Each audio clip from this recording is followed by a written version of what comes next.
Price Lord brothers and sisters. கர்த்தராகிய இயேசு கிறிஸ்துவின் மகா பரிசுத்த நாமத்தினாலே எல்லோரையுமே வாழ்த்துகிறேன். ரோமர் 9ஆம் அதிகாரத்துல முதல் வசனத்திலிருந்து ஒரு 3 வசனங்கள் படிச்சு பார்த்தீங்கன்னா, அப்போஸ்தலன் பவுல் வந்துட்டு சொல்றாரு, எனக்கு மிகுந்த துக்கமும் இடைவிடாத மனவேதனையும் உண்டாயிருக்கிறது அப்படிங்கிற ஒரு விஷயத்தை முன்வைக்கிறார். எதனால அப்போஸ்தலன் பவுலுக்கு மிகுந்த துக்கமும் இடைவிடாத மனவேதனையும் இருந்துச்சு அப்படின்னு பார்த்தீங்கன்னா, 3வது வசனத்துல மாம்சத்தின்படி என் இனத்தாராகிய என் சகோதரர் இன்னும் ரட்சிக்கப்படல அப்படின்னு சொல்றாரு. நம்மளுக்கும் அதே மாதிரிதான் அப்போஸ்தலன் பவுல போல நம்முடைய நாட்டு மக்களை நினைக்கும் பொழுது, ஐயோ என்னுடைய நாட்டுல இருக்கிற அந்த ஜனங்களா ரட்சிக்கப்படாம இருக்கிறாங்களே, கொஞ்சோண்டு பேருக்கு தானே சத்தியம் தெரியும். இன்னைக்கு இந்தியா மாதிரி நாடுகள், சைனா மாதிரி நாடுகள், அநேக புறஜாதி நாடுகள் வந்துட்டு இருக்குதே, இவங்கெல்லாம் கிறிஸ்தவர்களே இன்னைக்கு கீழ்ப்படியாத நிலைமையில இருக்கும் பொழுது இந்த உலகத்துக்கு என்ன நடக்கும், புறஜாதிகள்லாம் எப்ப ரட்சிக்கப்பட போறாங்க, இதெல்லாம் நடக்குமா நடக்காதா அப்படின்ற ஒரு அங்கலாய்ப்பு மட்டுமில்ல, பவுலுக்கு இருந்த மாதிரி ஒரு மிகுந்த துக்கமும் இடைவிடாத மனவேதனையும் நமக்கு இருக்கிறதுக்கு ஒரு வாய்ப்பு இருக்கு. இன்னைக்கு நம்ம இதைத்தான் ஆராய்ந்து பார்க்க போகிறோம்.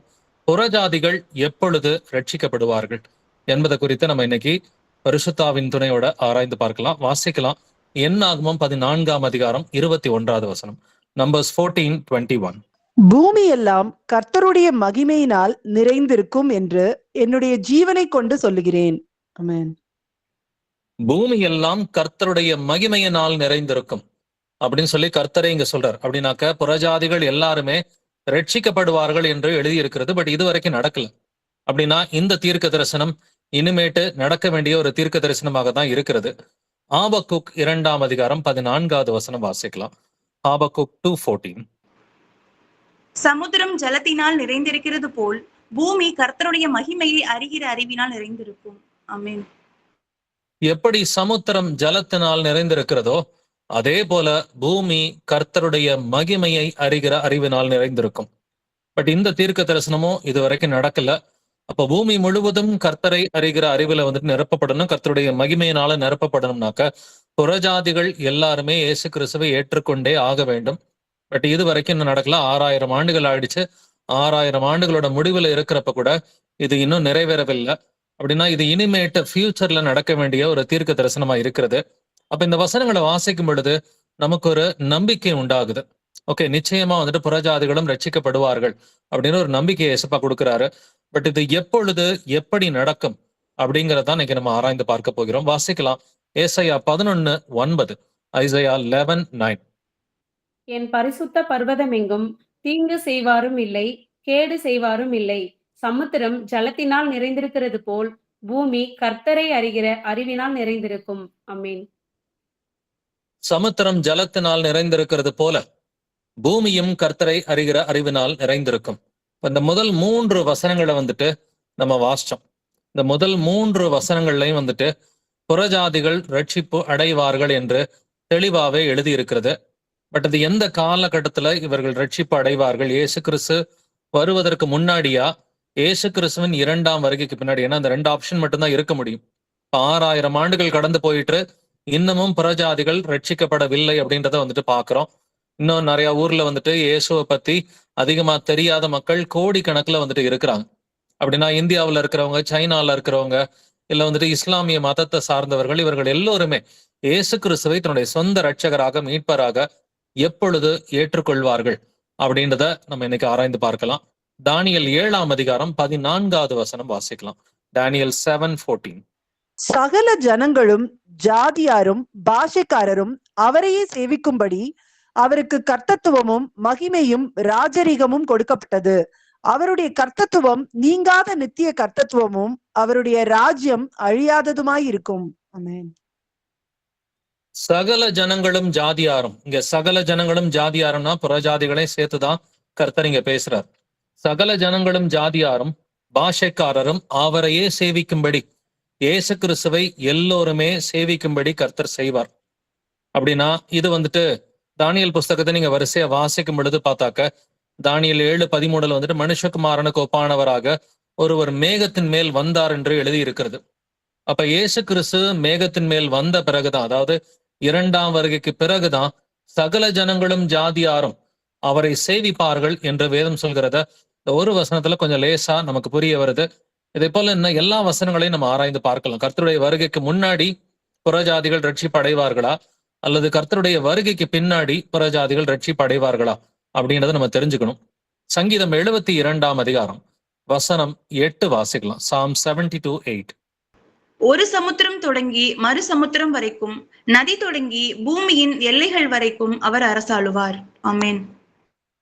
ஒரு சமுத்திரம் தொடங்கி மறு சமுத்திரம் வரைக்கும், நதி தொடங்கி பூமியின் எல்லைகள் வரைக்கும் அவர் அரசாளுவார். அப்ப சமுத்திரம்னா எந்த சமுத்திரம்? இப்ப கூட லாஸ்ட் ஒரு 3 வருஷமா from the river to the C அப்படின்ற இந்த ஒரு ஃப்ரேஸ் ரொம்ப பாப்புலரா வந்துட்டு இன்னைக்கு போராட்டங்கள் எல்லாம் சொல்லுவாங்க. இஸ்லாமியர்கள் போராடும் பொழுது from the river to the C, அது பாலஸ்தீனத்துக்கு தான் சொந்தம் அப்படின்றாங்க. எந்த ரிவரை சொல்றாங்க, எந்த சீயை சொல்றாங்க அப்படின்னு பாத்தீங்கன்னா, கடல் என்றாலே அது மத்திய தரைக்கடல் தான், மெடிட்ரேனியன் சி. இதைதான் கடல் அப்படின்னு சொல்லி சமுத்திரம்னு வந்துச்சுனாலே, எருசலேமை பத்தி இஸ்ரவேலை பத்தி பேசும் பொழுது சமுத்திரம்னு வந்தாலே அது மத்திய தரைக்கடலா தான் வந்துட்டு இருக்கும், மெடிட்ரேனியன் சீயை குறிக்கிறதா தான் இருக்கும். பட் அங்க என்னென்ன நதிகள் இருக்குது அந்த பார்டர்ஸ்ல அப்படின்னு பாத்தீங்கன்னா, ஒண்ணு வந்துட்டு நைல் நதி வந்துட்டு இருக்கும். நைல் நதியிலிருந்தே இவங்களுடைய எல்லைகள் வந்துட்டு தொடங்குது. இன்னொரு நதி வந்துட்டு ஐப்பராத்த நதி அப்படிங்கிறத வாசிக்கிறோம். ஐப்பராத்த நதியிலிருந்து இங்கிட்டு நைல் நதி, மேல வந்துட்டு மத்திய தரைக்கடல். அது போல கீழே பாத்தீங்கன்னா செங்கடலை கடந்துதான் இவர்கள் வந்தார்கள். செங்கடல் வரைக்கும், ஏன்னா ஒரு சமுத்திரம் தொடங்கி மறு சமுத்திரம் வரைக்கும். ஒரு சமுத்திரம் வந்துட்டு மத்திய தரைக்கடல், இன்னொரு சமுத்திரம் வந்துட்டு அது செங்கடல். 2 நதியா இருந்துச்சுனாக்க அது ஒண்ணு நைல் நதி, இன்னொன்னு வந்துட்டு ஐப்ராத் நதி. இதுதான் ஒரிஜினல் இஸ்ரேலுடைய எல்லைகள் கர்த்தர் வந்துட்டு ஆபிரகாமுக்கு கொடுத்தது. பட் அவங்க கையில இது வரைக்கும் கிடையாது. அப்ப இதெல்லாம் கிடைக்க போற காலகட்டம் எப்பொழுதுனாக்க இயேசு கிறிஸ்துவின் வருகையின் போதுதான். சோ இது எல்லா இடத்துலயுமே பூமியின் எல்லைகள் வரைக்கும் அவர் அரசாளுவார். இயேசு கிறிஸ்து பூமி முழுவதையும் அரசாள போகிற காலகட்டம் வந்துட்டு 2ஆம் வருகைக்கு பின்னாடிதான் வந்துட்டு இது நடக்க போகிறது. வாசிக்கலாம் சங்கீதம் 72:11, Psalm 72:11. சகல ராஜாக்களும் அவரை பணிந்து கொள்வார்கள், சகல ஜாதிகளும் அவரை சேவிப்பார்கள். ஆமென். சகல ஜாதிகளும் அவரை சேவிப்பார்கள். சகல ஜாதிகள் அப்படின்னு சொன்னாக்க புறஜாதிகளையும் சேர்த்துதான் இந்த வசனம் சொல்கிறது. அப்ப இயேசு கிறிஸ்து பூமியில் இருக்கும் பொழுது சகல ஜாதிகளும் அவரை சேவிப்பார்கள் என்பது வசனம் தெளிவா இருக்கு. இன்னைக்கு நம்ம ஆராய்ந்து கொண்டிருப்பது புறஜாதிகளுடைய ரட்சிப்பு எப்பொழுது அப்படிங்கிறத நம்ம ஆராய்ந்து பார்த்து கொண்டிருக்கிறோம். இப்ப இதுவரைக்கும் புறஜாதிகள் பெருவாரியா அதிகமா ரட்சிக்கப்படல. கொஞ்சம் பேர் தான் வந்துட்டு ரட்சிப்பின் பாதையில நடந்துகிட்டு இருக்கிறாங்க. இந்தியாவில எல்லாம் பாத்தீங்கன்னா 140 கோடி இருக்கிறாங்க. உலகத்துல மொத்தம் 800 கோடியை வந்துட்டு பாப்புலேஷன் தாண்டிருச்சு. இந்த 800 கோடியில பெயர் கிறிஸ்தவர்கள் அப்படின்னு கிறிஸ்தவ போர்வையில இருக்கிறவங்க ஒரு 280 கோடி. இந்த 280 கோடியை வேணா ஒரு 300 கோடின்னு ரவுண்ட் ஆஃப் பண்ணி வச்சுக்கோங்க. மீதி ஒரு 500 கோடிக்கு மேல வந்துட்டு இவர்கள் எல்லாருமே வந்துட்டு இயேசுவை வந்துட்டு சுத்தமா தெரியாதவர்கள் தான் 500 கோடிக்கு மேல இருக்கிறாங்க. பட் நமக்கு தெரியும் கிறிஸ்தவர்களுக்குள்ளாரையும் ஒரு பெருவாரியான ஒரு கிறிஸ்தவர்கள் பெயர் கிறிஸ்தவர்களா, சண்டே கிறிஸ்டியன்ஸா இருக்கிறாங்க. அப்ப இந்த உலகம் முழுவதும் ரட்சிப்பு எப்பொழுது வரப்போகிறது? இப்போ 2ஆம் வருகைக்கு முன்னாடி இருக்கணும், இல்லாட்டினா 2ஆம் வருகைக்கு பின்னாடி இருக்கணும். ஏன் 2ஆம் வருகைக்கு முன்னாடி வந்துட்டு ரட்சிப்பு கிடையாதா? அநேக போதகர்கள் இன்னைக்கு தமிழ்நாட்டுல வந்துட்டு ரட்சிப்பு வருது, ஒரு பெரிய எழுப்புதல் வருது, பூமி முழுவதும் எல்லாருமே வந்துட்டு இயேசுவை ஏத்துக்குவாங்க, இயேசுவின் வருகைக்கு முன்னாடி ஒரு பெரிய எழுப்புதல் குறிப்பா தமிழ்நாட்டுல இருந்து கிளம்பி வருது, சென்னையில இருந்து வருது அப்படின்னு சொல்லலாம் கடந்த 20-25 வருஷமா போதிச்சுக்கிட்டு இருந்தாங்க. பட் அதெல்லாம் உண்மையா? உலகம் முழுவதும் இயேசு கிறிஸ்துவை ஏற்றுக்கொள்வது அது வந்துட்டு இயேசுவின் 2ஆம் வருகைக்கு முன்னாடியா பின்னாடியா அப்படின்றத நம்ம செக் பண்ணி பார்க்கலாம். இயேசுவின் 2ஆம் வருகைக்கு முன்னாடி இந்த பூமியின் நிலைமை எப்படி இருக்கும் அப்படின்றத நம்ம பார்க்கலாம். லூக்கா 18ஆம் அதிகாரம் 8வது வசனம் வாசிக்கலாம். Luke 18:8. சீக்கிரத்திலே அவர்களுக்கு நியாயம் செய்வார் என்று உங்களுக்கு சொல்லுகிறேன். ஆகிலும் மனுஷகுமாரன் வரும்போது பூமியிலே விசுவாசத்தை காண்பாரோ என்றார். ஆமென். மனுஷகுமாரன் வரும்போது பூமியிலே விசுவாசத்தை காண்பாரோ என்று கர்த்தர் வந்துட்டு சொல்லி இருக்கிறார். அப்ப இயேசு கிறிஸ்து இந்த பூமிக்கு வரும் பொழுது விசுவாசமே அதிகமா இருக்காதுன்னு சொல்லி அவர் தெளிவாவே பேசியிருக்கிறார். அப்புறம் எங்க இருந்து எழுப்புதல் வரப்போகுது? இந்த இயேசுவின் 2ஆம் வருகைக்கு முன்னாடி எழுப்புதல் வரப்போகுது அப்படிங்கிறது இந்த வசனத்துக்கு மட்டும் இல்ல, இன்னும் அநேக வசனங்களுக்கு விரோதமான ஒரு போதனையா இருக்கு.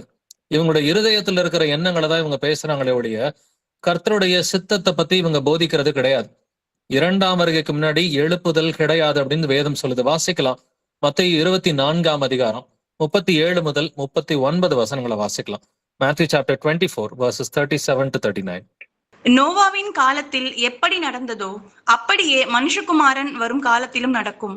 எப்படியெனில் ஜலப்பிரளயத்துக்கு முன்னான காலத்திலே நோவா பேழைக்குள் பிரவேசிக்கும் நாள் வரைக்கும் ஜனங்கள் புசித்தும் குடித்தும் பெண் கொண்டும் பெண் கொடுத்தும் ஜலப்பிரளயம் வந்து அனைவரையும் வாரிக்கொண்டு போகும் மட்டும் உணராதிருந்தார்கள்.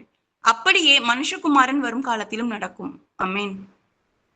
மனுஷகுமாரன் வரும் காலத்திலும் அப்படியே நடக்கும்னு சொல்றாரு. எப்படி நடக்குமா?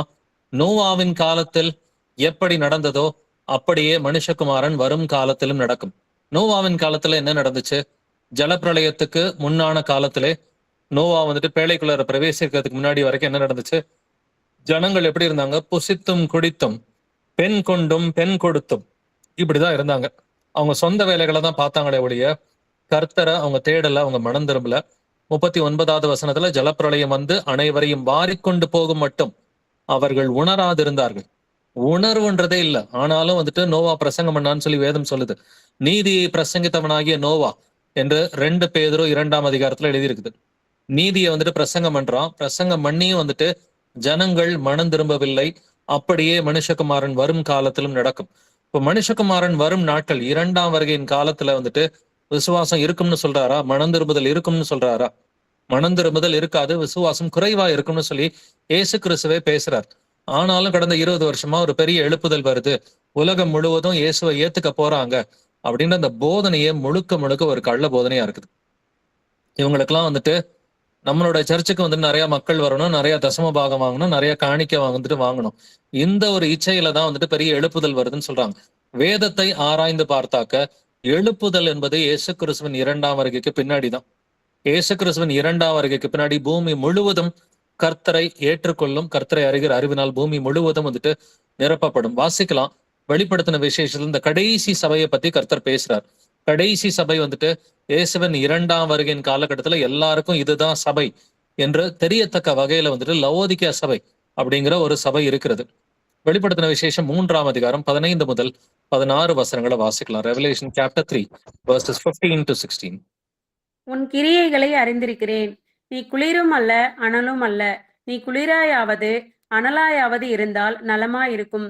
இப்படி நீ குளிருமின்றி அனலுமின்றி வெதுவெதுப்பாய் இருக்கிறபடியினால் உன்னை என் வாய் நின்று வாந்தி பண்ணி போடுவேன்.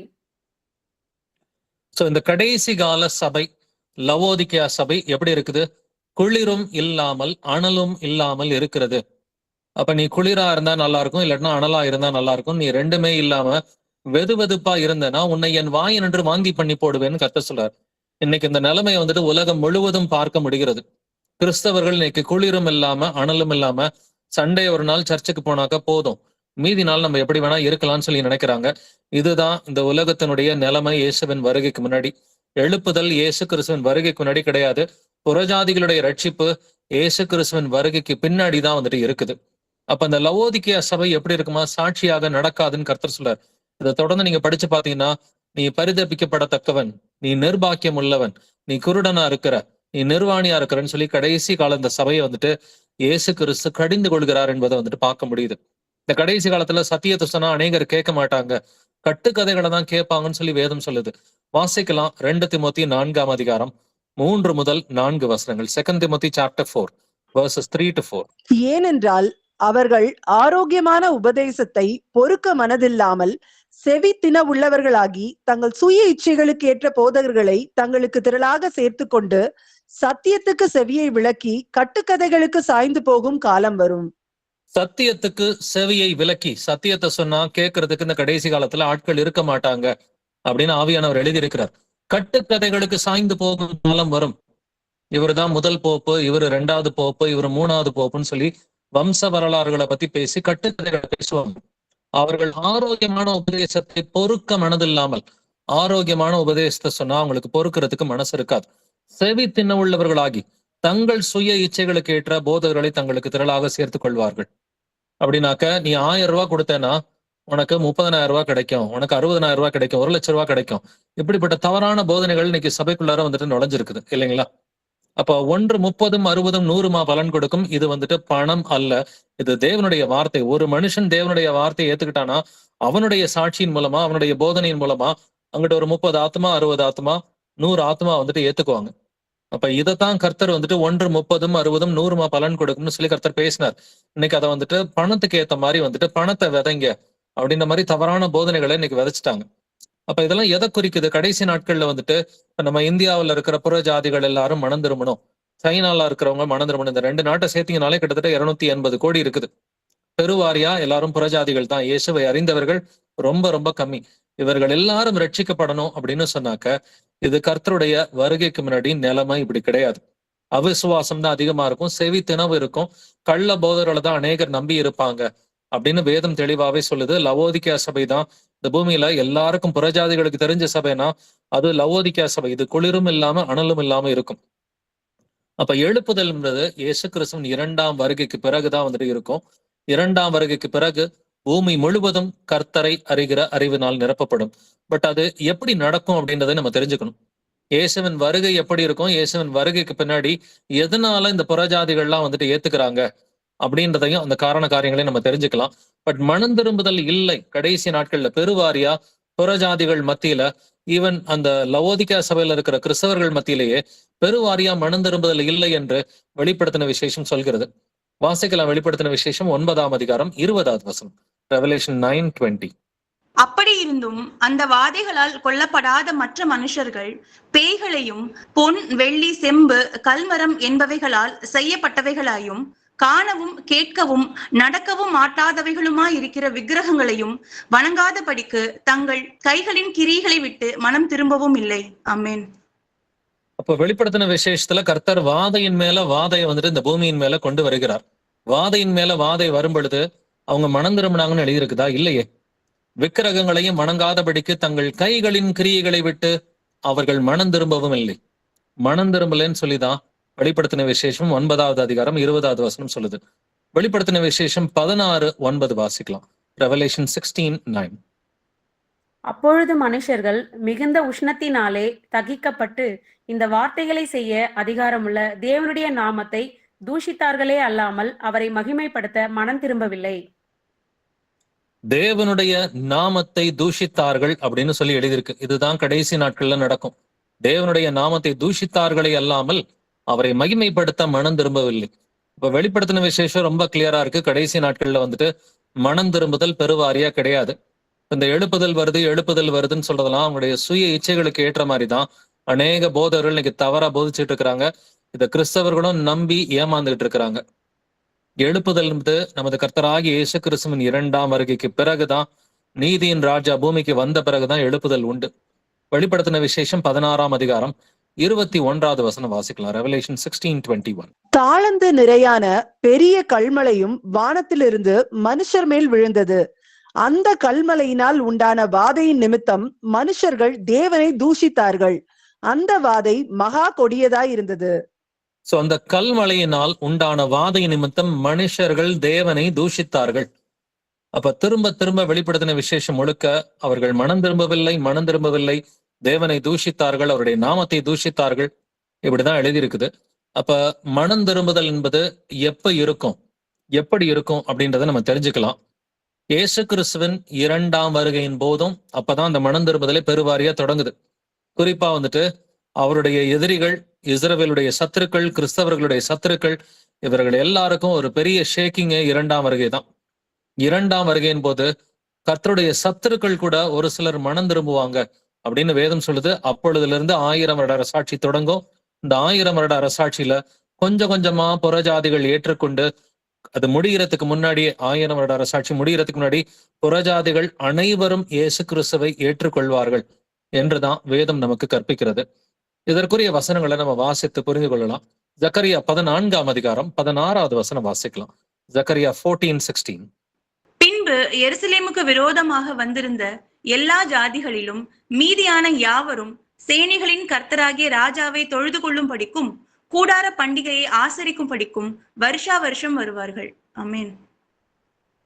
இப்ப சேனைகளின் கர்த்தராகிய ராஜாவை யாரு தொழுது கொள்வா? கூடார பண்டிகையை வந்துட்டு யார் ஆசரிப்பா? ஒண்ணு யூதர்கள், கிறிஸ்தவர்கள் தான். ஆனா இந்த வசனம் என்ன சொல்லுது? எருசலேமுக்கு விரோதமாக வந்திருந்த எல்லா ஜாதிகளிலும் மீதியான யாவரும். எருசலேமுக்கு விரோதமாக ஒரு கூட்டம் வருகிறது. கடந்த 3 வருஷமா நம்ம பாக்குறோம்.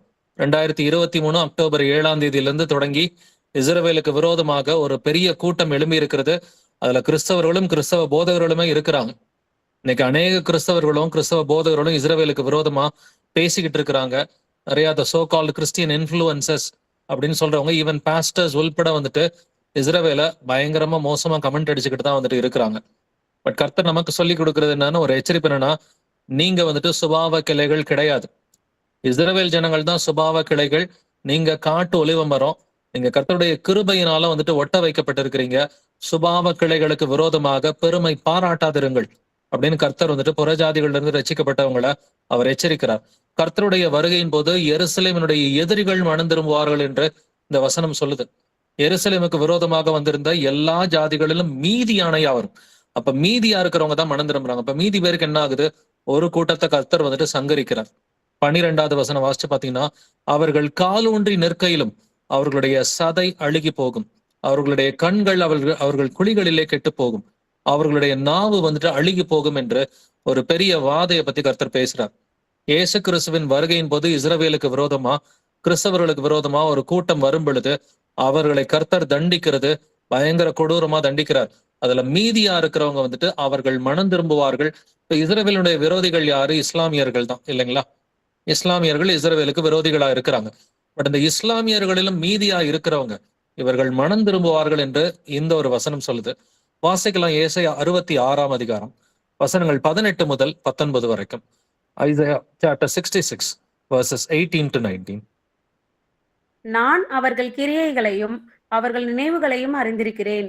நான் சகல ஜாதியாரையும் பாஷைக்காரரையும் கூட்டி சேர்க்கும் காலம் வரும்.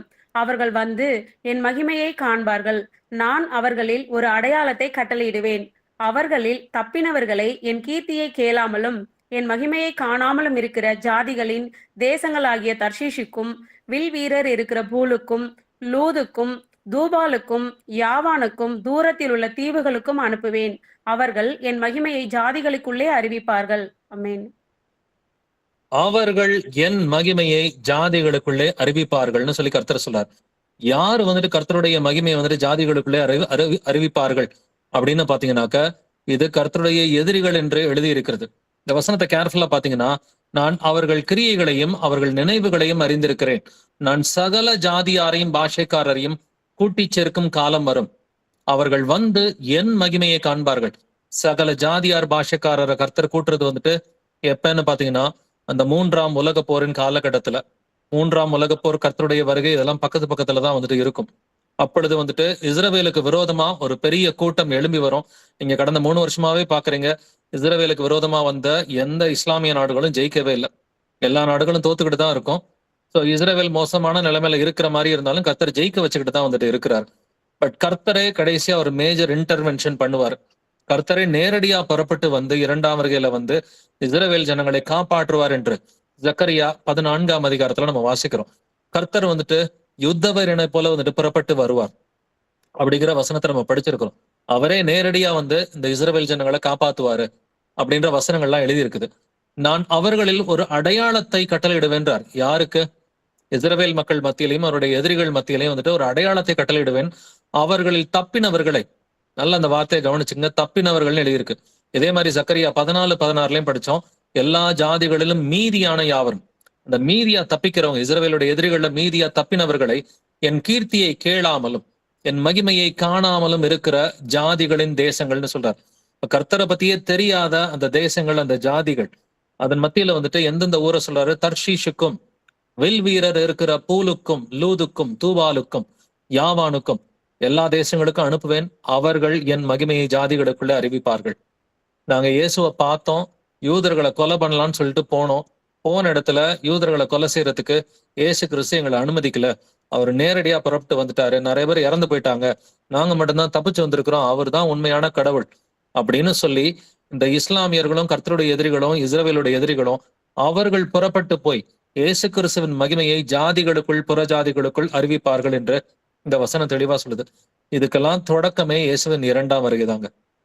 இந்த புறஜாதிகளின் ரட்சிப்பு இதற்கு தொடக்கம், குறிப்பா இஸ்லாமியர்களுடைய ரட்சிப்பு இதற்கு தொடக்கமே பாத்தீங்கன்னா இயேசு கிறிஸ்துவின் 2ஆம் வருகை. அப்பொழுது அவர் வந்து அவர் இஸ்ரவேலரை காப்பாத்துறதும் புறஜாதிகளை தண்டிக்கிறதும், அதை நேரடியா பார்த்துட்டு போய் மீதியா இருக்கிறவங்க எல்லாம் சுவிசேஷம் அறிவிப்பாங்கன்னு சொல்லி எழுதியிருக்குது.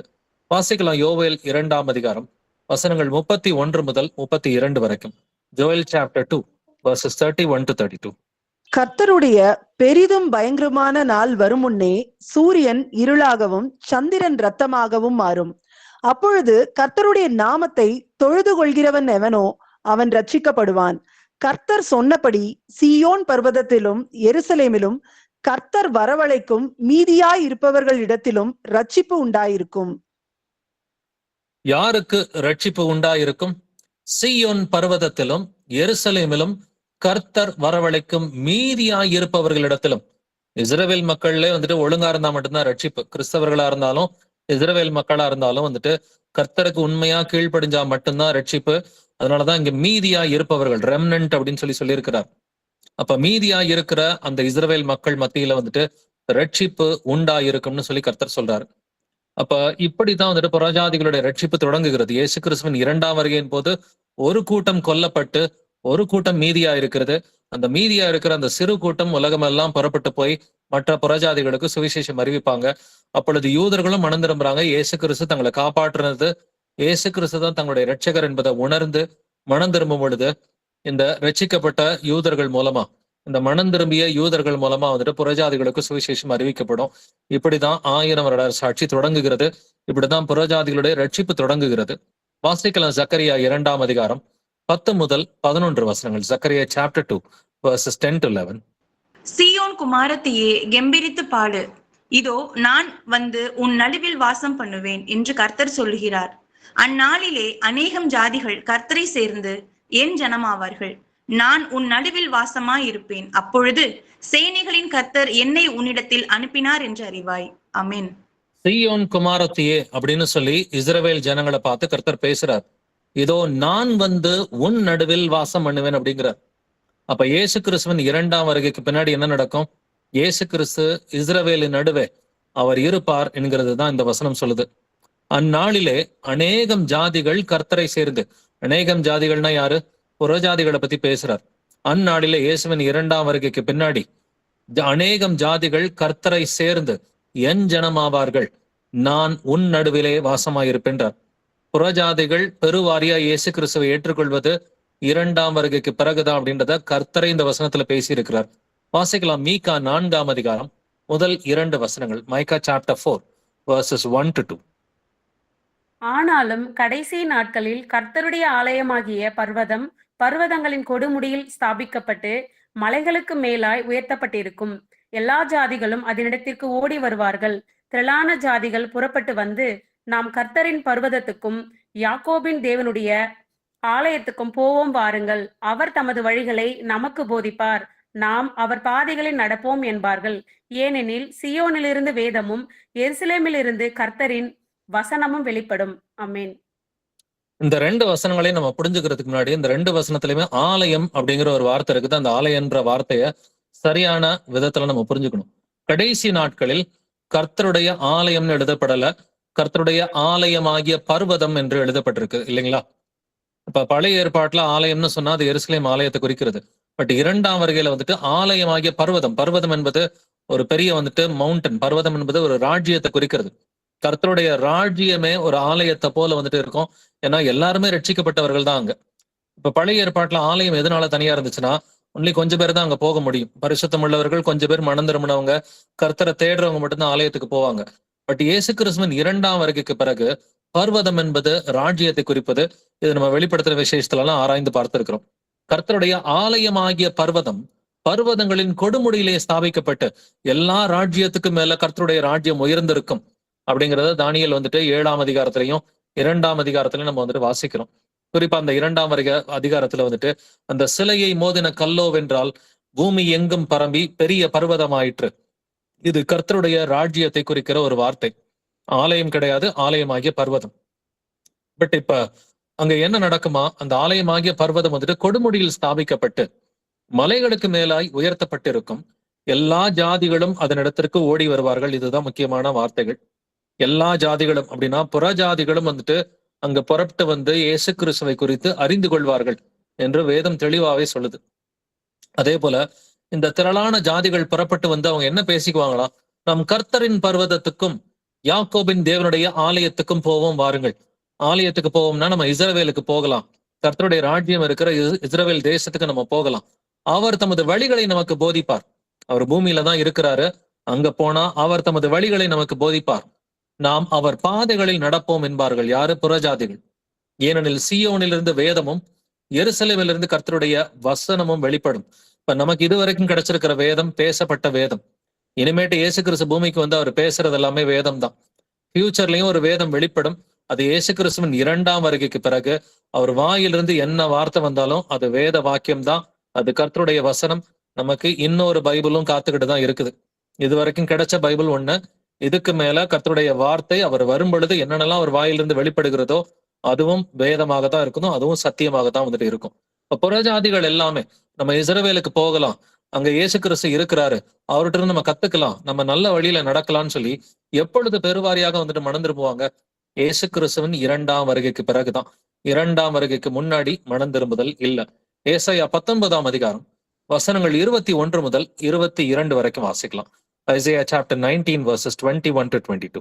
அப்பொழுது கர்த்தர் எகிப்தியருக்கு அறியப்படுவார். எகிப்தியர் கர்த்தரை அக்காலத்திலே அறிந்து அவருக்கு பலிகளோடும் காணிக்கைகளோடும் ஆராதனை செய்து கர்த்தருக்கு பொருத்தனைகளை பண்ணி அவைகளை செலுத்துவார்கள். கர்த்தர் எகிப்தியரை வாதையினால் அடிப்பார், அடித்து குணமாக்குவார். அவர்கள் கர்த்தரிடத்தில் மனம் திரும்புவார்கள். அப்பொழுது அவர்கள் விண்ணப்பத்தை கேட்டு அவர்களை குணமாக்குவார். ஆமென். ரொம்ப ஒரு அற்புதமான வசனம். எகிப்து வந்துட்டு கர்த்தருக்கு விரோதமாய் இருந்த ஒரு நாடுன்றது நமக்கு தெரியும்.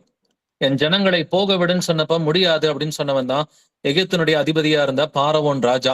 ஆனா அந்த எகிப்து நாடை பத்தி கர்த்தர் என்ன பேசுறாரு? அப்பொழுது கர்த்தர் எகிப்தியருக்கு அறியப்படுவார் என்று எழுதி இருக்கிறது. இன்னைக்கு எகிப்து எடுத்து பாருங்க, ஈஜிப்ட்ல இருக்கிறவங்க எல்லாம் கிறிஸ்தவங்களா இல்ல இஸ்லாமியர்களா?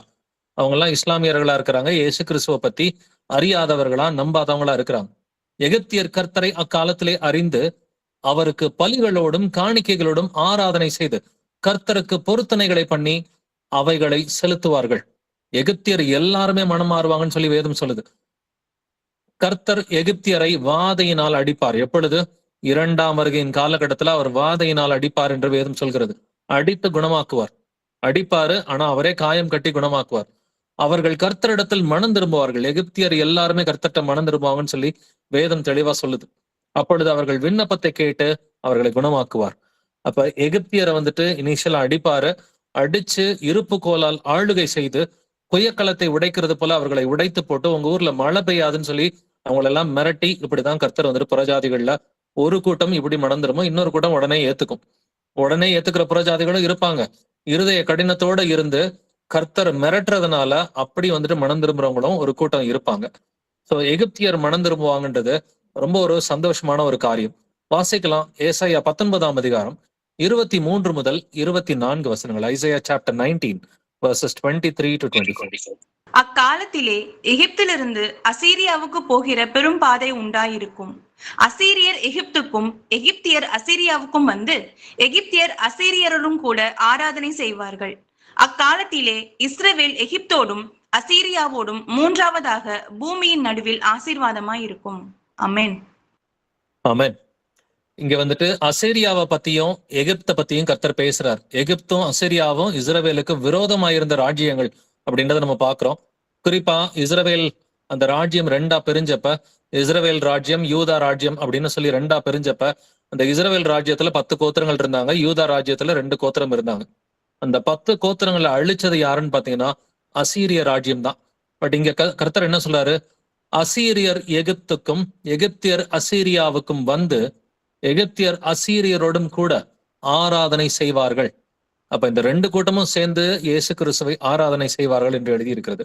அக்காலத்திலே இஸ்ரவேல் எகிப்தோடும் அசீரியாவோடும் மூன்றாவதாக பூமியின் நடுவில் ஆசீர்வாதமாய் இருக்கும். அப்ப இஸ்ரவேல், அடுத்து அசீரியா, அடுத்து எகிப்து, இது எல்லாமே மனம் திரும்புன்னு சொல்லி கர்த்தர் சொல்றாரு. புறஜாதிகளுடைய ரட்சிப்பு, குறிப்பா இஸ்ரவேலுடைய பரம எதிரிகளா இருந்த எகிப்து, அசீரியா, இது எல்லாமே 2ஆம் வருகைக்கு பின்னாடிதான் வந்துட்டு மனம் திரும்புது. ஏசாயா 19:25 வாசிக்கலாம். ஏசாயா 19:25. அவர்களை குறித்து சேனைகளின் கர்த்தர், எகிப்தியராகிய என் ஜனமும் அசீரியராகிய என் கரத்தின் கிரியையும் இஸ்ரவேலராகிய என் சுதந்திரமும் ஆசிர்வதிக்கப்பட்டது என்று சொல்லி அவர்களை ஆசீர்வதிப்பார். ஆமென். ஆமென். கர்த்தர் வந்துட்டு எல்லாரையுமே ஆசீர்வதிக்கிறார். இஸ்ரவேலரையும் ஆசீர்வதிக்கிறாரு, எகிப்தியரையும் ஆசீர்வதிக்கிறாரு, அசீரியாவையும் ஆசீர்வதிக்கிறாரு, எல்லா பிரஜாதிகளையும் ஆசீர்வதிக்கிறார். அவரை ஏற்றுக்கொண்டவர்கள் அத்தனை பேரையும் அவர் ஆசீர்வதிக்கிறார். எகிப்தியராகிய என் ஜனம்னு சொல்றார். இன்னைக்கு எகிப்தியர் இயேசு கிறிஸ்துவின் ஜனமா இருக்குதா? இல்ல. அசீரியராகிய என் கரத்தின் கிரியைன்னு சொல்றார். இன்னைக்கு சிரியா நாட்டுல வந்துட்டு இயேசுவுக்கு பிள்ளைங்க இருக்கிறாங்களா? அதிகமா கிடையாது. எல்லாருமே இயேசுவுக்கு விரோதிகளா தான் இருக்கிறாங்க. குறிப்பா எகிப்து, அசீரியா எல்லாம் வந்துட்டு இவங்க இஸ்ரவேல் அழியணும்னு சொல்லி பிரியப்படுறவங்க. இஸ்ரவேலராகிய என் சுதந்திரமும் ஆசீர்வதிக்கப்பட்டதுன்னு சொல்லி இவங்க எல்லாருமே கர்த்தர் வந்துட்டு ஆசீர்வதிக்க போகிறார் 2ஆம் வருகைக்கு பிறகு. வாசிக்கலாம் எரேமியா 3ஆம் அதிகாரம் 17வது வசனம். ஜெரமியா 3:17. அக்காலத்திலே எருசலேமை கர்த்தருடைய சிங்காசனம் என்பார்கள். சகல ஜாதியாரும் எருசலேமில் விளங்கிய கர்த்தருடைய நாமத்து நிமித்தம் அதனிடமாக சேர்வார்கள். அவர்கள் இனி தங்கள் பொல்லாத இருதயத்தின் இச்சையின்படி நடவார்கள். அக்காலத்திலே எருசலேமை கர்த்தருடைய சிங்காசனம் என்பார்கள். இயேசு கிறிஸ்து வந்த பிறகு எருசலேம் எப்படி இருக்குமா? கர்த்தருடைய சிங்காசனமா இருக்கும். ஏன்னா எருசலேம்ல இருந்து தான் இயேசு கிறிஸ்துவின் ராஜ்யம் வந்துட்டு நடக்க போகிறது. சகல ஜாதியாரும் எருசலேமில் விளங்கிய கர்த்தருடைய நாமத்து நிமித்தம் அதனிடமாக சேருவார்கள். சகல ஜாதியார்னா யாருங்க? புறஜாதிகள். அங்க எருசலேமில் விளங்கிய கர்த்தருடைய நாமம் யாரு? கர்த்தருடைய நாமம் இயேசு கிறிஸ்து. இயேசு கிறிஸ்து பூமிக்கு வந்துட்டதுனால, அவர் எருசலேம்ல இருக்கிறதுனால சகல ஜாதியாரும் வந்துட்டு கர்த்தரை நோக்கி அவர்கள் வருவார்கள் என்று எழுதியிருக்கிறது. அவர்கள் இனி தங்கள் பொல்லாத இருதயத்தின் இச்சைகளின்படி நடவார்கள். இனிமேட்டு அவங்க சண்டை போடுறது இன்னைக்கு உக்ரைன் ரஷ்யால பாக்குற மாதிரி அந்த யுத்தங்கள் எல்லாம் இயேசு கிறிஸ்து வந்த பிறகு இது ஓய்ந்து போகும் என்று கர்த்தர் சொல்கிறார். கடைசியா இருக்க போகிற யுத்தம் இயேசு கிறிஸ்து 2ஆம் வருகையின் போது நடக்க போகிற அந்த யுத்தம் தான். அதுக்கு பிறகு இந்த பூமியில வந்துட்டு யுத்தம் இருக்காதுன்னு சொல்லி தெளிவான நிறைய வசனங்கள் கர்த்தர் வந்துட்டு சொல்லி இருக்கிறாரு.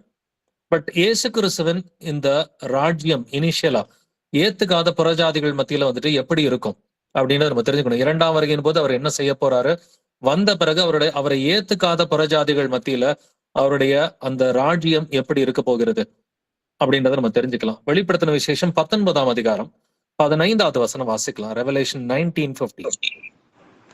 புறஜாதிகளை வெட்டும்படிக்கு அவருடைய வாயிலிருந்து கூர்மையான பட்டயம் புறப்படுகிறது. இருப்பு கோலால் அவர்களை அரசாளுவார். அவர் சர்வ வல்லமையுள்ள தேவனுடைய உக்கிர கோபமாகிய மது உள்ள ஆலயம் இருக்கிறார். அமீன். அவருடைய வருகையின் போது புறஜாதிகளை வெட்டும்படிக்கு அவருடைய வாயிலிருந்து கூர்மையான பட்டயம் புறப்படுகிறதுன்னு பார்த்தோம். அப்ப புறஜாதிகளை வெட்டும்படிக்கு ரொம்ப துன்மார்க்கமா இருக்கிறவங்க எல்லாம் கர்த்தர் கொன்றுவார். மீதியான யாவரும் அப்படின்ற வார்த்தைகளை படிச்சோம். ஜக்கரியா 14:16 எல்லாம் மீதியா இருக்கிறவங்க அப்படின்றத படிச்சு பார்த்தோம். யோவேல்ல வந்துட்டு படிச்சு பார்த்தோம். ஏசையால படிச்சு பார்த்தோம். மீதியா ஒரு கூட்டம் இருக்கும். துன்மார்க்கரா இருந்தா கர்த்தர் அழிச்சிருவார். ஆனா வந்த பிறகு எப்படி அவர் ஆளுகை செய்வாராம்? இருப்பு கோலால் அவர்களை அரசாளுவார். Rod of iron. கர்த்தருடைய ராஜ்யம் வந்துட்டு அப்படிதான் இருக்க போகிறது. அவர் 1ஆம் வருகையில ரொம்ப சாந்தமா வந்துட்டு போயிட்டார். 2ஆம் வருகையில அவர் பட்சிக்கிற அக்கினியாக தான் அவர் வருகிறார். வரும் பொழுதே அவர் வந்துட்டு புறஜாதிகளை வெட்டிட்டு தான் அவர் வருவேன்னு சொல்லி சொல்றார். பட் வந்த பிறகு இன்னசென்டா இருக்கிற புறஜாதிகளா இருந்தாலும், அவங்க இன்னசென்டா இருந்தாலும் கர்த்தரை ஏத்துக்கலைன்னா அவருடைய ஆட்சி எப்படி இருக்குமா? இருப்பு கோலால், ராட் ஆஃப் அயனா தான் வந்துட்டு இருக்கும். சங்கீதம் 2ஆம் அதிகாரம் வசனங்கள் 8 முதல் 9 வரைக்கும் வாசிக்கலாம். Psalm 2 verses 8 to 9. என்னை கேளும், அப்பொழுது ஜாதிகளை உமக்கு சுதந்திரமாகவும் பூமியின் எல்லைகளை உமக்கு சொந்தமாகவும் கொடுப்பேன். இருப்புக்கோலால் அவர்களை நொறுக்கி குயக்கலத்தை போல் அவர்களை உடைத்து போடுவீர் என்று சொன்னார். அமீன். இருப்புக்கோலால் அவர்களை நொறுக்கி குயக்கலத்தை போல் அவர்களை உடைத்து போடுவீர் என்கிறது தீர்க்க தரிசனம் இருக்குது. இப்ப ஜாதிகளை உமக்கு சுதந்திரமா கொடுப்பேன், பூமியின் எல்லைகளை உமக்கு சொந்தமாக கொடுப்பேன். எப்படி இயேசு கிறிஸ்து அரசாட்சி பண்ணுவாரா? இருப்பு கோலால் அவர் அரசாளுவார். சரி, இயேசு கிறிஸ்து இருப்பு கோலால் அரசாளுவார்னா நம்மெல்லாம் என்ன பண்ணிட்டு இருப்போம்? நம்ம வந்துட்டு ராஜாக்களும் ஆசாரியர்களுமா இருப்போம்னு வேதம் சொல்லுது. பட் ராஜாக்களா இருக்கிறோம் அப்படின்னு சொன்னா நமக்கு ஆட்சியில வந்துட்டு கர்த்தர் என்ன கொடுக்குறாரு அப்படின்றத நம்ம தெரிஞ்சுக்கலாம். வெளிப்படுத்தின விசேஷம் 2ஆம் அதிகாரம் வசனங்கள் 26 முதல் 27 வரைக்கும் வாசிக்கலாம். Revelation chapter 2 verses 26 to 27. ஜெயம் கொண்டு முடிவு பரியந்தம் என் கிரியைகளை கை கொள்கிறவன் எவனோ அவனுக்கு நான் என் பிதாவினிடத்தில் அதிகாரம் பெற்றது போல ஜாதிகள் மேல் அதிகாரம் கொடுப்பேன். அவன் இருப்பு கோலால் அவர்களை ஆளுவான். அவர்கள் மண்பாண்டங்களைப் போல நொறுக்கப்படுவார்கள். நம்ம இதுக்கு முன்ன 2 வசனங்களையும் வாசிச்சோம். இயேசு கிறிஸ்து இருப்பு கோலால் அரசாளுவார் அப்படிங்கறது வந்துட்டு நம்ம படிச்சு பார்த்தோம். பட் அந்த அரசாட்சியை இயேசு கிறிஸ்து நமக்கு கொடுக்கிறார். புறஜாதிகளை வந்துட்டு ஆளக்கூடிய அந்த ஆளுமையை வந்துட்டு கர்த்தர் அவருடைய பிள்ளைகளுக்கு கொடுக்கிறார். எவன் ஜெயம் கொள்கிறானோ, இன்னைக்கு பாவத்தை மேற்கொள்ளணும், இன்னைக்கு பிசாசை மேற்கொள்ளணும், இன்னைக்கு வந்துட்டு நம்முடைய மாம்ச சிந்தைகளை வந்துட்டு மேற்கொள்ளணும். இதெல்லாம் மேற்கொண்டு கடைசி வரைக்கும் உண்மையா இருந்துட்டோம்னா, அவனுக்கு நான் என் பிதாவினிடத்தில் அதிகாரம் பெற்றது போல ஜாதிகள் மேல் அதிகாரம் கொடுப்பேன் அப்படிங்கிறார். புறஜாதிகள் மேல, பூமியில இருக்கிற புறஜாதிகள் மேல நீங்களும் நானும் ராஜாக்களுமா ஆசாரியர்களுமா இருப்போம். கர்த்தருக்கு ஆசாரியர், பூமியின் மேல ராஜா. அவன் இருப்புக்கோலால் அவர்களை ஆளுவான்னு சொல்லி வேதம் சொல்லுது. கர்த்தருடைய பிள்ளைகள் எல்லாம் ராஜாக்களா இருந்து இருப்புக்கோலால் புறஜாதிகளை ஆளுவார்கள். அவர்கள் மண் பாண்டங்களைப் போல நொறுக்கப்படுவார்கள். கீழ்ப்படியாதவர்கள் மண் பாண்டங்களைப் போல நொறுக்கப்படுவார்கள். ஆனா கொஞ்ச நாள் போக போக இவங்க எல்லாருமே சத்தியத்தை ஏத்துக்குவாங்க. ஏன்னா ஏத்துக்காத கடினமா இருக்கிறவங்க எல்லாம் கர்த்தர் உடைத்து போடுவார். இதை பார்த்து பயந்து போய் இவர் தான் உண்மையிலே கடவுள் போல இருக்கு அப்படின்றது எல்லாருக்கும் தெரிய வரும். இயேசு கிறிஸ்து தான் உண்மையான தேவன், மெய்யான தேவன், ஜீவனுள்ள தேவன், நமக்காக ரத்தம் சிந்தியவர் அவர்தான் அப்படின்றத புறஜாதிகள் எல்லாரும் தெரிஞ்சுக்கிட்டு அவரை ஏத்துக்குவாங்க. ஏத்துக்கிட்ட பிறகு இந்த பூமியில வந்துட்டு எந்த ஒரு போரும் இருக்காது, எந்த பிரச்சனையும் இருக்காதுன்னு சொல்லி வேதம் சொல்கிறது. மீகா 4ஆம் அதிகாரம் 3வது வசனம் வாசிக்கலாம். மைக்கா 4:3. அவர் திரளான ஜனங்களுக்குள் நியாயம் தீர்த்து தூரத்தில் உள்ள பலத்த ஜாதிகளை கடிந்து கொள்ளுவார். அப்பொழுது அவர்கள் தங்கள் பட்டயங்களை மண்வெட்டிகளாகவும் தங்கள் ஈட்டிகளை அரிவாள்களாகவும் அடிப்பார்கள். ஒரு ஜாதிக்கு விரோதமாய் மறுஜாதி பட்டயம் எடுப்பதில்லை. இனி அவர்கள் யுத்தத்தை கற்பதும் இல்லை. ஆமென். அவர் திரளான ஜாதிகளுக்குள் நியாயம் தீர்த்து தூரத்தில் உள்ள பலத்த ஜாதிகளை கடிந்து கொள்வார். அவருடைய ஆளுகை இப்படிதான் இருக்கும். இருப்பு கோலால ஒரு ஆளுகை இருக்கும். அப்பொழுது அவர்கள் தங்கள் பட்டயங்களை மண்வெட்டிகளாகவும் தங்கள் ஈட்டிகளை அரிவாள்களாகவும் அடிப்பார்கள். பயந்து போய் இனிமேட்டு நாங்க யுத்தத்துக்கே வரமாட்டோம், நாங்க சண்டையே போட மாட்டோம், நீங்க சொல்றதெல்லாம் கேட்கறோம்னு சொல்லி மனம் மாறிடுவாங்க. யாரு? புறஜாதிகள். இன்னைக்கு என்ன நடக்குது? இதுக்கு ஆப்போசிட்டா இன்னொரு வசனம் வேதத்திலே இருக்குது. இன்னைக்கு அவங்க வந்துட்டு இயேசுவின் வருகைக்கு முன்னாடி நடக்கும் பட்டயங்கள் மண்வெட்டிகளா இருக்கும். பட் இன்னொரு வசனம் சொல்லுது மண்வெட்டிகளை பட்டயங்களை மாத்துவாங்க. இந்த வசனத்துல ஈட்டிகளை அரிவாள்களா வந்துட்டு அடிப்பார்கள்னு சொல்லுது. ஆனா அரிவாள்களை ஈட்டிகளா மாத்துவாங்கன்னு இன்னொரு வசனம் சொல்லுது. கர்த்தர் வரும் மட்டும் வந்துட்டு அவங்களுக்கு பட்டயமும் தேவை, அவங்களுக்கு ஈட்டிகளும் தேவை. கர்த்தர் வந்த பிறகு பட்டயம் எல்லாம் மண்வெட்டியா மாறிடும். கர்த்தர் வந்த பிறகு ஈட்டி எல்லாமே அரிவாளா மாறி வந்துட்டு கதிர் அறுக்கிறதுக்கு வந்துட்டு பயன்படுத்துவாங்க. ஒரு ஜாதிக்கு விரோதமாய் மறு ஜாதி பட்டயம் எடுப்பதில்லை. இனி அவர்கள் யுத்தத்தை கற்பதும் இல்லை. இன்னைக்கு யுத்தத்துக்கு நாடுகள் எல்லாம் எப்படி தயாராயிட்டு இருக்குன்றத பாருங்க. ஒரு நாட்டினுடைய பெரிய பட்ஜெட்டே வந்துட்டு அது மிலிட்டரி பட்ஜெட் தான், இல்லைங்களா? மக்களுக்கு நல்லது செய்யறாங்களோ இல்லையோ, ஒரு நாட்டினுடைய பெரிய பட்ஜெட் வந்துட்டு மிலிட்டரிக்கான பட்ஜெட்டா தான் வந்துட்டு இருக்குது. அது அமெரிக்காவோட மிலிட்டரி பட்ஜெட் எல்லாம் பாத்தீங்கன்னாக்க உலகத்துல பல நாடுகளுக்கு வந்துட்டு சாப்பாடு போட்டலாம் அமெரிக்காவோட மிலிட்டரி பட்ஜெட்டை வச்சு. பட் இது எதுவுமே இருக்காதுன்னு கர்த்தர் சொல்றார். அது எதனாலன்னு பாத்தீங்கன்னா, அவர் திரளான ஜாதிகளுக்குள் நியாயம் தீர்த்து தூரத்தில் உள்ள பலத்த ஜாதிகளை கடிந்து கொள்ளுவார். அவருடைய ஆளுகை வந்துட்டு ஒரு மிலிட்டரி ரூல் போலதான் வந்துட்டு இருக்கும். Rod of iron. அப்படிப்பட்ட ஒரு ஆளுகையில வந்துட்டு துன்மார்க்கர் சங்கரிக்கப்படுவார்கள். அவருக்கு பயந்தவர்கள் வந்துட்டு சத்தியத்தை ஏத்துக்குவாங்க. ஜக்கரியா 8ஆம் அதிகாரம் வசனங்கள் 22 முதல் 23 வரைக்கும் வாசிக்கலாம். Zakariya chapter 8 verses 22 to 23. அநேக ஜனங்களும் பலத்த ஜாதிகளும் எருசலேமிலே சேனைகளின் கர்த்தரை தேடவும் கர்த்தருடைய சமூகத்தில் விண்ணப்பம் பண்ணவும் வருவார்கள். அந்நாட்களில் பலவித பாஷைக்காரராகிய புற ஜாதியாரில் 10 மனுஷர் ஒரு யூதனுடைய வஸ்திர தொங்கலை பிடித்து கொண்டு, தேவன் உங்களோடே இருக்கிறார் என்று கேள்விப்பட்டோம், ஆகையால் உங்களோட கூட போவோம் என்று சொல்லி அவனை பற்றி கொள்வார்கள் என்று சேனைகளின் கர்த்தர் சொல்லுகிறார் என்றார். ஆமென். அநேக ஜனங்களும் பலத்த ஜாதிகளும் எருசலேமிலே சேனைகளின் கர்த்தரை தேடவும். எருசலேமில் இருக்கிற சேனைகளின் கர்த்தர் யாருங்க? இயேசு கிறிஸ்து தான். இயேசு கிறிஸ்துவுக்கு இன்னொரு பேர் தான் சேனைகளின் கர்த்தர். அந்த சேனைகளின் கர்த்தரை ஏன் சேனைகளின் கர்த்தர்னு வருது? யுத்தம் எப்பெல்லாம் இருக்குதோ அப்பெல்லாம் சேனைகளின் கர்த்தர்னு எழுதியிருக்கும். யுத்தம் இல்லாத சமயத்துல கர்த்தர்னு சொல்லி எழுதியிருக்கும். அப்ப சேனைகளின் கர்த்தர் ஏன்னாக்க இயேசு கிறிஸ்து வரும் பொழுதும் யுத்தம் நடக்குது, அவர் வந்த பிறகும் அவர் இருப்பு கோளால ஆளுகை செய்யறாரு. அதனாலதான் சேனைகளின் கர்த்தரை தேடவும் கர்த்தருடைய சமூகத்தில் விண்ணப்பம் பண்ணவும் வருவார்கள். அந்நாட்களில் பலவிதமான பாஷைக்காரராகிய புறஜாதியாரில் 10 மனுஷர் என்ன பண்ணுவாங்க? ஒரு யூதனுடைய வந்துட்டு சட்டையை பிடிச்சிட்டு வஸ்திர தொங்கலை பிடித்து கொண்டு, தேவன் உங்களோட இருக்கிறார் என்று கேள்விப்பட்டோம், ஆகையால் உங்களோட கூட போவோம், நானும் உங்க ஊருக்கு வரம்பா, நாங்களும் இயேசு கிறிஸ்து சொல்றதை கேட்கிறோம், நாங்களும் மனம் மாறிக்கிறோம் அப்படின்னு சொல்லி எல்லாருமே மனம் மாறுவார்கள் என்று வேதம் சொல்கிறது. அப்படின்னு அந்த 1000 வருட சாட்சி தொடங்கிய பிறகு மரணம் இருக்குமா, பாவம் இருக்குமா? அப்படின்ற ஒரு கேள்வி வரும் நமக்கு ஆட்டோமேட்டிக்கா, இல்லைங்களா? மனம் திரும்பினவங்களுக்கு வந்துட்டு பாவம் இருக்காது. அவங்களுடைய வாழ்நாள் எல்லாம் நீடிக்கப்படும் சொல்லி வேதம் சொல்லுது. மனம் திரும்பாதவங்க மத்தியில எப்படி இருக்கும் அப்படின்றத நம்ம செக் பண்ணி பார்க்கலாம். ஏசாயா 65ஆம் அதிகாரம் 20வது வசனம் வாசிக்கலாம். Isaiah chapter 65 verse 20. அங்கே இனி அற்ப ஆயுசுள்ள பாலகனும் தன் நாட்கள் பூரணமாகாத கிழவனும் உண்டாயிரார்கள். 100 வயது சென்று மரிக்கிறவனும் வாலிபன் என்று எண்ணப்படுவான். 100 வயதுள்ளவனாகிய பாவியோ சபிக்கப்படுவான். அங்கே இனி அற்ப ஆயுசுள்ள பாலகனும் தன் நாட்கள் பூரணமாகாத கிழவனும் உண்டாகிறார்கள். இன்னைக்கு எவ்வளவு அற்ப ஆயுசுள்ள பாலகர்கள் இருக்கிறாங்க, இல்லைங்களா? சின்ன பிள்ளைங்க எல்லாம் சீக்கிரமா இறந்து போறாங்க. குழந்தை பிறக்கும் பொழுது இறந்து போகுது. 1 வயசு, 3 வயசு, 5 வயசு, 10 வயசுலாம் பிள்ளைங்க இறக்குறாங்க. இதெல்லாம் வந்துட்டு 1000 வருட சாட்சியில் நடக்காதுன்னு கர்த்தர் சொல்றார். தன் நாட்கள் பூரணமாகாத கிழவனும் உண்டாகிறார்கள். அப்ப எல்லாருக்கும் நாட்கள் பூரணமா இருக்குன்னு சொல்றார். எந்த அளவுக்குன்னு பாத்தீங்கன்னா, 100 வயது சென்று மரிக்கிறவனும் வாலிபன் என்று எண்ணப்படுவான். அப்ப 100 வயது சென்றாக்க அங்க வந்துட்டு வாலிபன்னு சொல்லுவாங்க. 200 வயசா இருந்தா இவர் மிடில் ஏஜ்ல இருக்கிறாரு. ஒரு 300, 400 வயசு ஆயிடுச்சுன்னா இவருக்கு வயசாயிடுச்சுன்னு சொல்லி சொல்லுவாங்க. அப்ப அந்த பூரண வயதுன்றது கிட்டத்தட்ட 300, 400ன்ற அளவுக்கு அதிகமா மனிதர்களுடைய வாழ்நாள் எல்லாம் இன்க்ரீஸ் ஆகும். இன்னைக்கு யோசிச்சு பாருங்க, 969 வருஷத்துக்கு மெத்துசலா வந்துட்டு இருந்தார். ஆதாம் வந்துட்டு 930 வருஷம் வந்துட்டு இருந்தார்.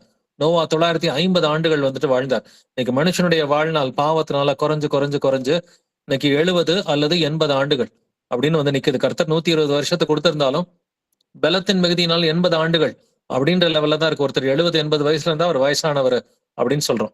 ஆனா கர்த்தர் வந்துட்டு அந்த பூரண வயதை வந்துட்டு மீண்டுமா வந்துட்டு கொடுக்கிறார். 1000 வருட சாட்சியின் போது மரணம் இருக்கும்ன்றத பாக்குறோம்.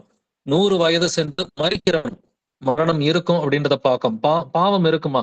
100 வயது உள்ளவனாகிய பாவியோ சபிக்கப்படுவான். பாவத்தை ஜனங்கள் சபிப்பார்கள், நீதியை தான் வந்துட்டு ஜனங்கள் வந்துட்டு ஏத்துக்குவாங்க. பட் இன்னைக்கு பாத்தீங்கன்னாக்க பாவத்தை மக்கள் கொண்டாடுறாங்க, நீதியை மக்கள் வெறுக்கிறாங்க, செவித்தின உள்ளவர்களா இருக்கிறாங்கன்றத வாசிக்கிறோம். பட் இயேசு கிறிஸ்து பூமிக்கு வந்துட்டாருன்னா பாவியை கர்த்தர் சபிப்பார்கள், நீதிமான வந்துட்டு கொண்டாடுவாங்க. அப்ப பாவமும் இருக்கும், பட் அது குறைவா இருக்கும். ரொம்ப மைனாரிட்டியில வந்துட்டு பாவம் இருக்கும். அப்படின்னா பாவிகள் வந்துட்டு மைனாரிட்டியா இருப்பாங்க, நீதிமான்கள் தான் மெஜாரிட்டியா இருப்பாங்க. தொடர்ந்து வாசிக்கலாம். ஏசாயா 65ஆம் அதிகாரம் வசனங்கள் 21 முதல் 23 வரைக்கும். Isaiah chapter 65 verses 21 to 22. வீடுகளை கட்டி அவைகளில் குடியிருப்பார்கள். திராட்சை தோட்டங்களை நாட்டி அவைகளில் கனியை புசிப்பார்கள். அவர்கள் கட்டுகிறதும் வேறொருவர் குடியிருக்கிறதும் அவர்கள் நாட்டுகிறதும் வேறொருவர் கனி புசிக்கிறதுமாய் இருப்பதில்லை. ஏனெனில் விருட்சத்தின் நாட்களைப் போல என் ஜனத்தின் நாட்கள் இருக்கும். நான் தெரிந்து கொண்டவர்கள் தங்கள் கைகளின் கிரியைகளை நெடுநாளாய் அனுபவிப்பார்கள். அவர்கள் விருதாவாக உழைப்பதும் இல்லை, அவர்கள் துன்பம் உண்டாக பிள்ளைகளை பெறுவதும் இல்லை. அவர்களும் அவர்களோட கூட அவர்கள் சந்தானமும் கர்த்தராலே ஆசீர்வதிக்கப்பட்ட சந்ததியாய் இருப்பார்கள். அமேன். ஆமென். அநேகருக்கு இந்த சந்தேகம் வந்துட்டு இருக்குது. இயேசு கிறிஸ்து வந்த பிறகு இந்த பூமியில எல்லாம் எப்படி இருக்கும்? வீடு கட்டுவாங்களா? இவங்க எல்லாம் பயிர் பண்ணுவாங்களா? இப்ப மரங்கள் எல்லாம் நட்டு வைப்பாங்களா? இதெல்லாம் செய்வோமா அப்படின்ற ஒரு கேள்வி இருக்கும். ஆனா வேதம் தெளிவா சொல்லுது, வீடுகளை கட்டி அவைகளில் குடியிருப்பார்கள். யார் இதுல இருப்பா? மாம்சத்துல இருக்கிற மனிதர்களுக்கு தான் இது வந்துட்டு இந்த வசனம் பொருந்தும். ஆவியில இருக்கிற கிறிஸ்தவர்களுக்கு கிடையாது. ஆவியில இருக்கிறவங்க, இப்ப நம்மளாம் இன்னைக்கு இயேசு கிறிஸ்துவ வந்துட்டு முழுமையா விசுவாசிக்கிறோம், அவர் வருமட்டா விசுவாசத்தை வந்துட்டு காத்துக்கிறோம் அப்படின்னு சொன்னா, அவர் வந்த பிறகு நமக்கு வந்துட்டு ஆவிக்குரிய சரீரத்தை, மகிமைக்குரிய ஒரு சரீரத்தை கொடுக்கிறார். அந்த மகிமைக்குரிய சரீரத்துல இருக்கிறவங்களுக்கு வீடு தேவையில்ல, சாப்பாடும் தேவையில்ல. கர்த்தரோடு கூட வந்துட்டு தேவ தூதர்களை போல இருப்பார்கள் என்று எழுதியிருக்கிறது. ஆனா அந்த பூமியில வந்துட்டு மாம்சத்துல இருக்கிற மனிதர்களுக்கு வீடுகள் தேவை. வீடுகளை கட்டி அவைகளில் குடியிருப்பார்கள். குறிப்பா இஸ்ரவேலரும் கர்த்தரை ஏற்றுக்கொண்ட புறஜாதிகளும் வீடுகளை கட்டி அவைகளில் குடியிருப்பார்கள். திராட்சை தோட்டங்களை நாட்டி அவைகளின் கனியை புசிப்பார்கள். இப்ப இன்னைக்கெல்லாம் பாத்தீங்கன்னா விவசாயம் பண்ணாக்க அதுல முழுமையான விளைச்சலை வந்துட்டு பார்க்க முடியல. பட் கர்த்தர் வந்த பிறகு பூமியை அவர் ஹீல் பண்ணுவார்.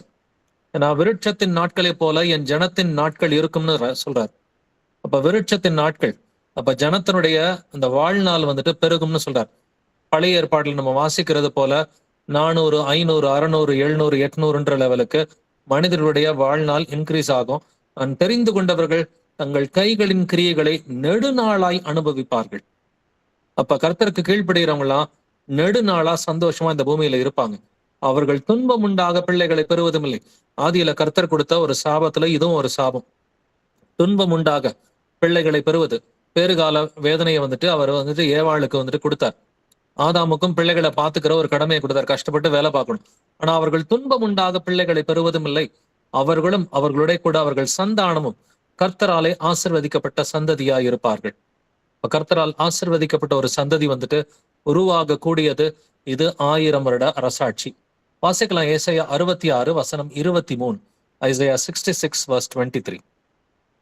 அப்பொழுது மாதந்தோறும் ஓய்வு நாள் தோறும் மாம்சமான யாவரும் எனக்கு முன்பாக தொழுது கொள்வார்கள் என்று கர்த்தர் சொல்லுகிறார். ஆமென். மாம்சமான யாவரும் அப்படின்ற ஒரு வார்த்தை இருக்கு இல்லைங்களா? மனிதர்கள் எல்லோருமே கர்த்தரை தொழுது கொள்வார்கள். எப்பொழுது? அப்பொழுது அப்படின்னு சொல்லி போட்டிருக்கு. அப்பொழுது என்பது அந்த கான்டெக்ஸ்டோட வாசிச்சு பாத்தீங்கன்னா 2ஆம் வருகைக்கு பின்னாடி பூமி முழுவதும் கர்த்தரை அறிகிற அறிவினால் நிரப்பப்படும். ஜக்கரியா 14ஆம் அதிகாரம் வசனங்கள் 16, 17, 18 இந்த 3 வசனங்களை வாசிக்கலாம். Zakariya chapter 14 verses 16 to 18. பின்பு எருசலேமுக்கு விரோதமாக வந்திருந்த எல்லா ஜாதிகளிலும் மீதியான யாவரும் சேனைகளின் கர்த்தராகிய ராஜாவை தொழுது கொள்ளும்படிக்கும் கூடார பண்டிகையை ஆசரிக்கும்படிக்கும் வருஷா வருஷம் வருவார்கள். அப்பொழுது பூமியின் வம்சங்களில் சேனைகளின் கர்த்தராகிய ராஜாவை தொழுது கொள்ள எருசலேமுக்கு வராதவர்கள் எவர்களோ அவர்கள் மேல் மழை வருஷிப்பதில்லை. மழை வருஷிக்காத எகிப்தின் வம்சம் வராமலும் சேராமலும் போனால் கூடார பண்டிகையை ஆசரிக்க வராத ஜாதிகளை கர்த்தர் வாதிக்கும் வாதையே அவர்கள் மேலும் வரும். அவன் எருசலேமுக்கு விரோதமாக வந்திருந்த எல்லா ஜாதிகளிலும் மீதியான யாவரும், எருசலேமுக்கு விரோதமா வந்திருந்த அந்த இஸ்லாமியர் கூட்டத்திலையும் ஒரு கூட்டத்தை கர்த்தர் அழிச்சிட்டு மீதியா இருக்கிறவங்களுக்கு வந்துட்டு மனம் திரும்புதலை கொடுக்குற மாதிரி கர்த்தர் அவங்களுக்கு ஒரு விடுதலை கொடுப்பார். அவர்கள் வந்துட்டு கர்த்தரை வருஷா வருஷம் சேவிப்பார்கள் அப்படிங்கிறத 16வது வசனத்துல வாசிச்சோம்.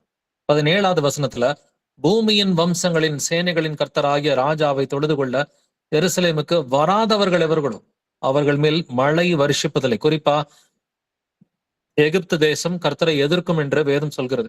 மழை வருஷிக்காத எகிப்தின் வம்சம் வராமலும் அங்க சேராமலும் போனால் கூடார பண்டிகை ஆசரிக்க வராத ஜாதிகளை கர்த்தர் வாதிக்கும் பாதையே அவர்கள் மேலும் வரும்.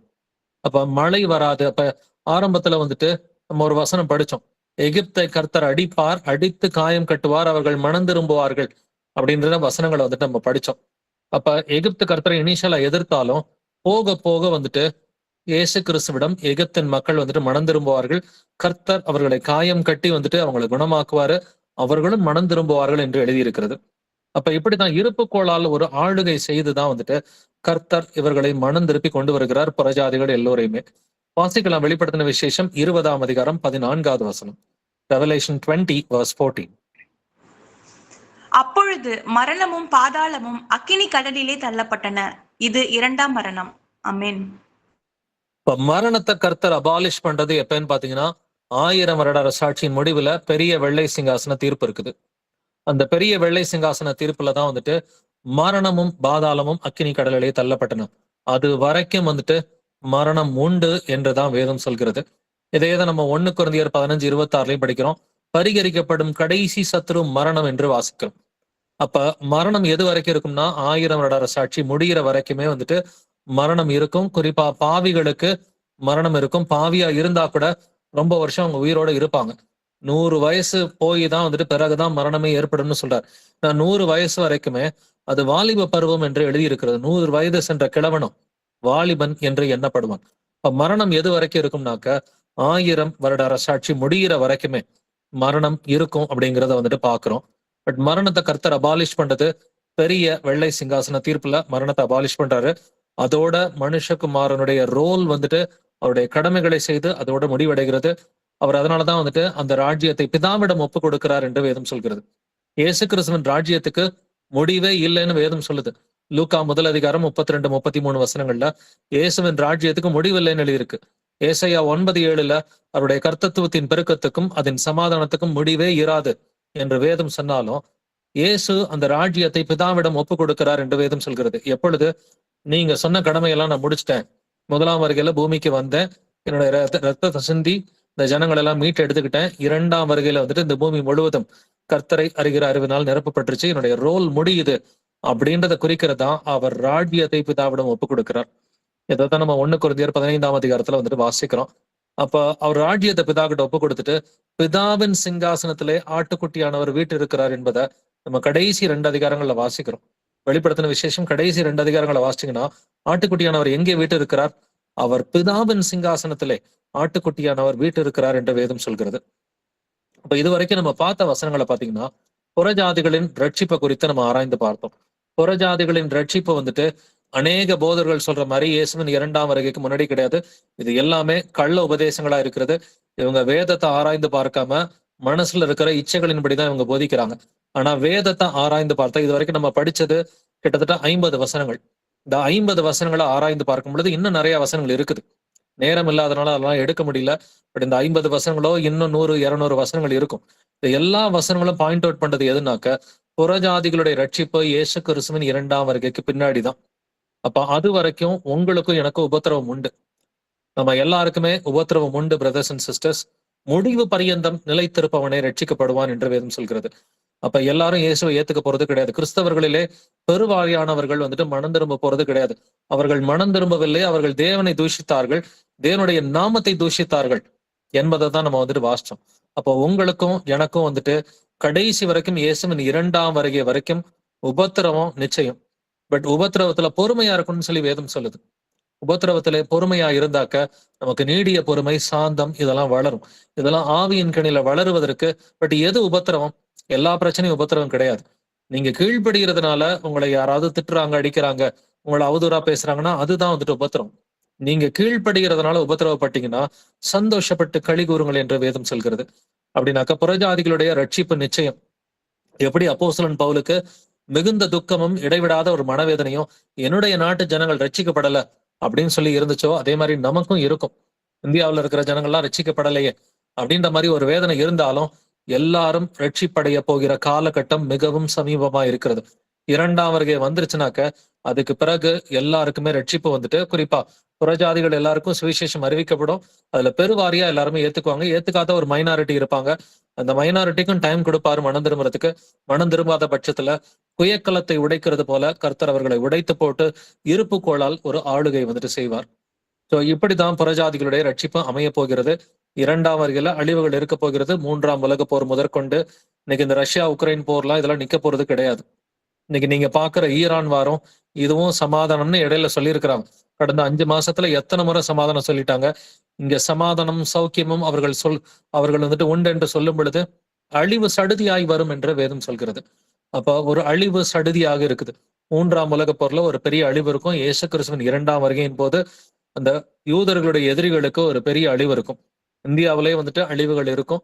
கர்த்தருடைய நாமத்தை கூவி அழைக்கிற யாவரும் ரட்சிக்கப்படுவார்கள். இன்னைக்கு நமக்கு ஆறுதலான செய்தி என்னன்னாக்க எல்லாருக்கும் ரட்சிப்பு உண்டு. உலகம் முழுவதும் இயேசு கிறிஸ்துவை ஏற்றுக்கொள்ளும்.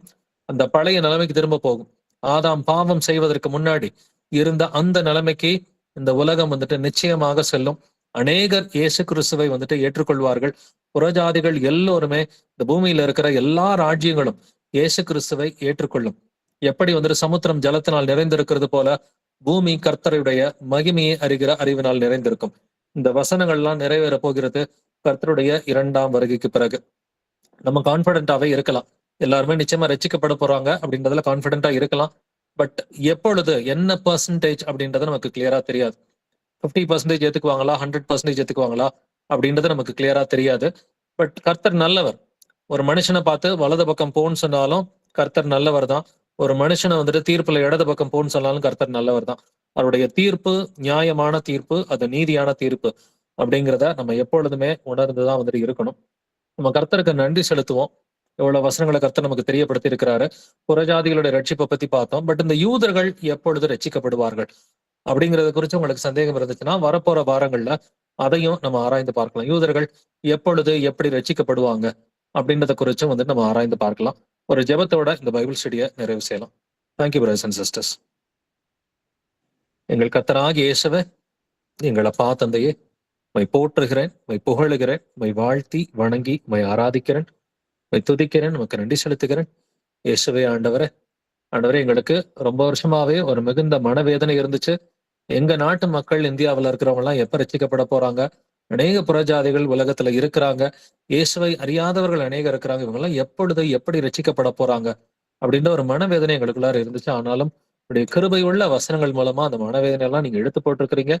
அந்த கிருபைக்காக ஸ்தோத்திரிக்கிறேன், நமக்கு நன்றி செலுத்துகிறேன். பூமி முழுவதும் கர்த்தரை அறிகிற அறிவினால் நிறைந்திருக்கும் என்று எங்களுக்கு ஆறுதலான வார்த்தைகளை நீங்க சொல்லியிருக்கிறீங்க.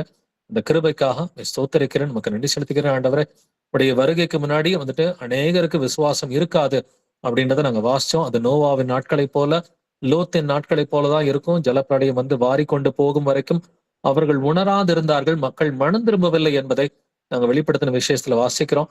உடைய வருகைக்கு முன்னாடி நிலைமை இப்படி இருந்தாலும் உடைய வருகையின் போது அநேகர் மனம் திரும்புவார்கள் என்பதை நாங்கள் விசுவாசிக்கிறோம். ஆண்டவரை, இஸ்லாமியர்களும் மனம் திரும்புவாங்க, எகிப்து தேசமும் மனம் திரும்பும், அசீரியா தேசமும் மனம் திரும்பும். இப்படி கர்த்தர் எல்லாருக்கும் ரட்சிப்பை அருளுவதற்கு நீர் சித்தமாயிருக்கிறீர். அந்த கிருபைக்காக ஸ்தோத்திரிக்கிறோம், மிக்க நன்றி செலுத்துகிறோம். ஆண்டவரே, நாங்களும் ஆண்டவரை ரட்சிப்பின் பாதையில் நடக்கிற நாங்கள் அனைவரும் உறுதியாய் நிற்பதற்கு எங்களுக்கு கிருபையை கொடுங்கப்பா. எங்களால் முடிந்த வரைக்கும் எல்லோருக்கும் நாங்க சாட்சியாக வாழ்ந்து உடைய சத்திய சுவிசேஷத்தை நாவினால மட்டுமில்லை, எங்களுடைய கிரியைகள்னால நடப்பிக்கிறதுக்கு இரக்கம் பாராட்டுங்க. ஆண்டவரே, நாங்கள் எல்லோரும் புறப்பட்டு போய் ஆண்டவரே, உள்ளூர்லயும் வெளியூர்லயும் நாங்கள் புறப்பட்டு போய் சுவிசேஷத்தை அறிவிக்கிறதுக்கு எங்களுக்கு இரக்கம் பாராட்டுங்க. சாட்சியாய் வாழக்கூடிய கிருபை பாராட்டுங்க. ஆண்டவரே, உடைய ரட்சிப்பின் வசனங்களை எங்களுக்கு நீங்க கொடுத்திருக்கிறீங்க. எல்லாரும் ரட்சிக்கப்படுவார்கள் என்பது ஆண்டவரை, எல்லா நாட்டுக்கும் ரட்சிப்பின் சுவிசேஷம் போகும் என்பது எங்களுக்கு ஆறுதலான ஆண்டவரை ஒரு வசனமாக தான் இருக்கிறது.